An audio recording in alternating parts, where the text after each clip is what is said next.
મતલબ કે આ શેરની અંદર એક પ્રાઇસ કરેક્શનની જરૂર છે. એક પ્રાઇસ કરેક્શન આવશે. ટાટાના જેટલા શેર છે એ બધા સેફ શેરમાં માનવામાં આવે છે. Tata Motors the iconic stocks. Tata Motors. જો ટાટા મોટર્સની વાત કરીએ તો હર્ષદ મહેતા પણ એમ કહેતા હતા કે ટાટામાં પૈસા લગાડી દો, દેશ ગ્રો કરેગા તો ટાટા ભી ગ્રો કરેગા. તો ટાટાના જેટલા શેર છે એ બધા સેફ શેરમાં માનવામાં આવે છે. તો જો ટાટા મોટર્સ વાત કરીએ તો ટાટા મોટર્સ ભારતની ગ્રોથ સ્ટોરીનો એકદમ પરફેક્ટ જો હોય તો ટાટા ગ્રુપ છે. ટાટા ગ્રુપે ઘણી બધી ભારતની મદદ કરેલી છે. તો આજે આપણે વાત કરી રહ્યા છીએ કે ટાટા મોટર્સનું. તો ટાટા મોટર્સનું જે JLR નું જે રિઝલ્ટ આવ્યું એના લીધે ટાટા મોટર્સની અંદર એક ભાવનો કરેક્શન જોવા મળ્યો જે ગઈકાલે, પણ આજે પણ રિકવરી કરી અને ટાટા મોટર્સે ₹4નો વધારો જોવા મળે છે આજે શેરની અંદર.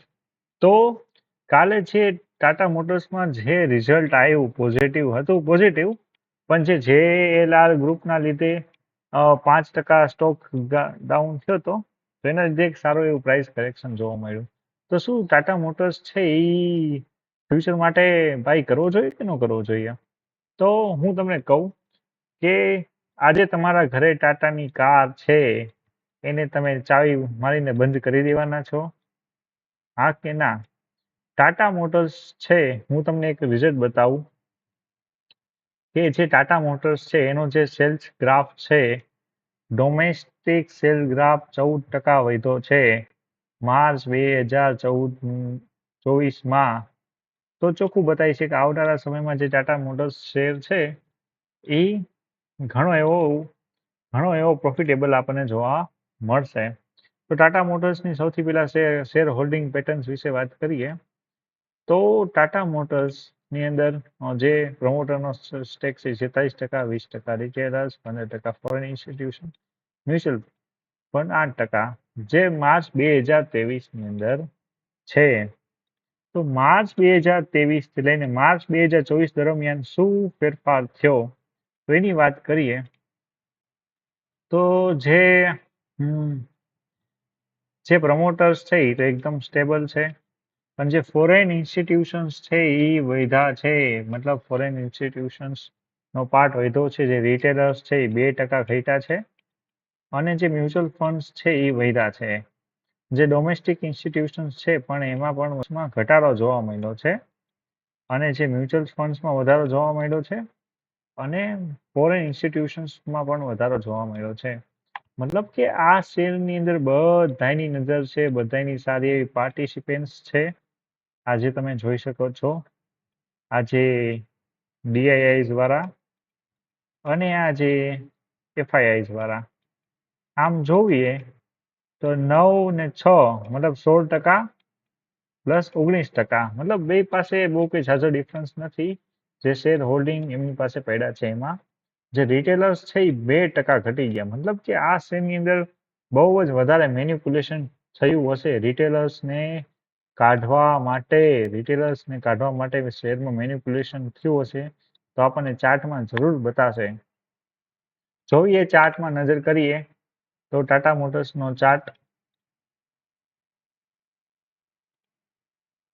ડે ટાઈમ ફ્રેમ ઉપર, તો ટાટા મોટર્સનો ચાર્ટ ડે ટાઈમ ફ્રેમ ઉપર આપણને શું કે છે તો ટાટા મોટર્સનો ચાર્ટ ડે ટાઈમ ફ્રેમ ઉપર એકદમ બુલિશ સ્ટોક્સ છે ને પોતાના જે 200 મૂવિંગ એવરેજ છે એનાથી ઘણો સ્ટોક્સ અત્યારે દૂર ચાલે છે.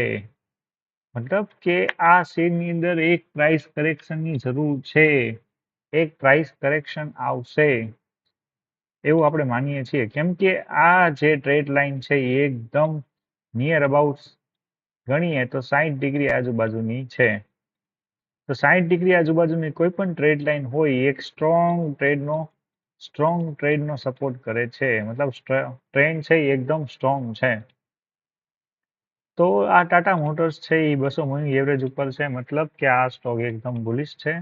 આની જો સપોર્ટ્સ એન્ડ રેઝિસ્ટન્સની વાત કરીએ એની પહેલા આપણે વાત કરતા હતા કે એક વર્ષની અંદર આમાંથી રિટેલર પાર્ટિસિપન્ટ્સને કાઢી નાખ્યું, મતલબ કે મેન્યુપ્યુલેશન જોવા મળે છે કે નહીં. તો મેન્યુપ્યુલેશનની જો વાત કરીએ તો સૌથી પહેલા આપણે અહીં નજર કરીએ કે કયા મસ્ત ટ્રેડ લાઈન આવે છે 2022 થી લઈને 2023, એકદમ ડાઉન ટ્રેન્ડ, ને એક અહીંથી ઉપર ટ્રેન્ડ આવે છે. આ એક ટ્રેડ લાઈન. તો આ એક ટ્રેડ લાઈન આવે છે. આ એક ટ્રેડ લાઈનની અંદર જો વાત કરીએ તો પેલો જે સપોર્ટ છે આ સપોર્ટનું બ્રેકડાઉન કરાયું. આ સપોર્ટનું જે છે એ સપોર્ટ પાસે બાય કરી લીધું.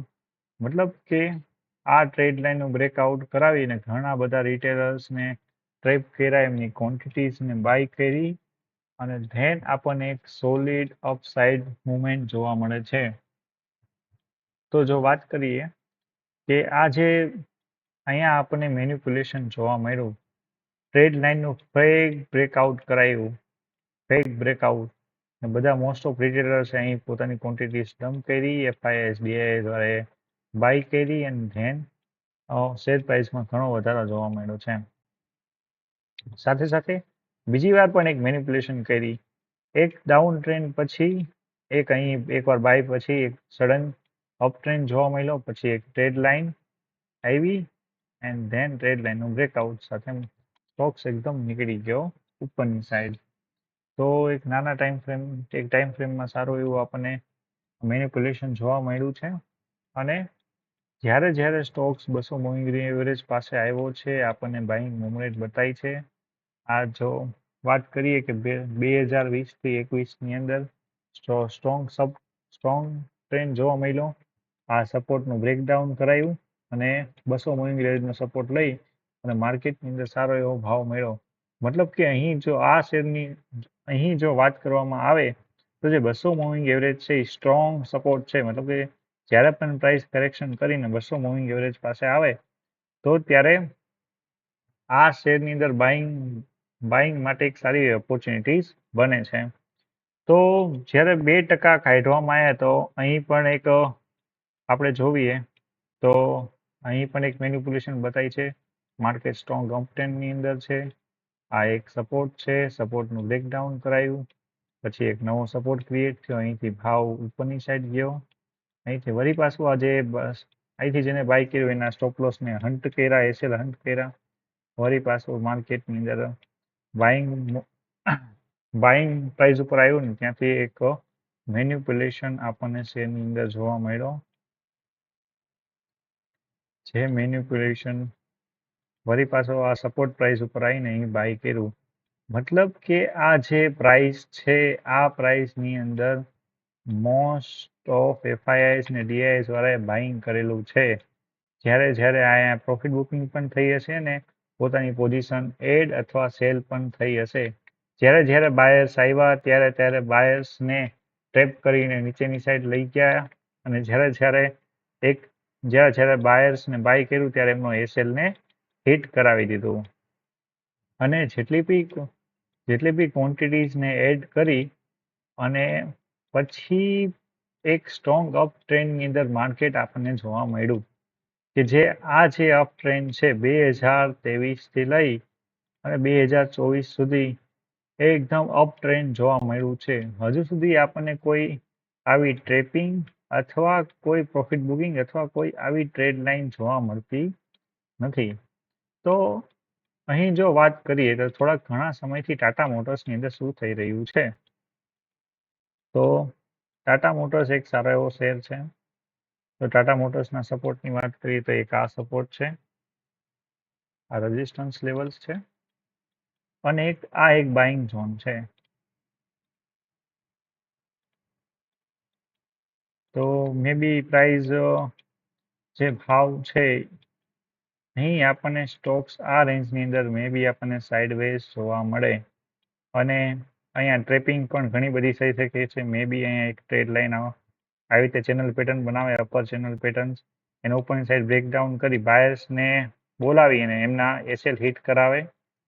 મે બી એવું થાય તો આપણને અહીં વળી પાછું એક ટ્રેડ લાઇનનું બ્રેકઆઉટ જોવા મળે તો જો બ્રેકઆઉટ જોવા મળે તો અહીં સપોર્ટ પ્રાઇસ પણ આવે અથવા આ સપોર્ટનું પણ બ્રેકડાઉન કરી ને આ જે બાઇંગ ઝોન છે સારો એવો બાઇંગ ઝોન અહીં માર્કેટ આવે ને પછી આપણને અપસાઇડ રેલી જોવા મળે.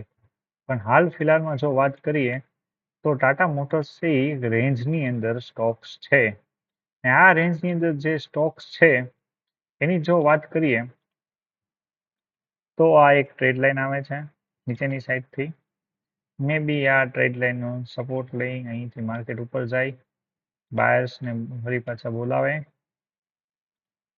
અહીંથી માર્કેટ ઉપર જાય મે બી બાયર્સને અહીંયા બોલાવે આ સેલર્સના એસએલ હિટ થાય અને ધેન મે બી આનો બ્રેકડાઉન કરાવી ને કંઈક સારા એવા બાઇંગ ઝોન પાસે આવે તો આ છે ટાટા મોટર્સનું analysis. Thank you very much. જો તમને વિડીયો ગમ્યો હોય તો લાઈક કરજો, શેર કરજો અને સબસ્ક્રાઈબ જરૂર કરજો. Thank you very much.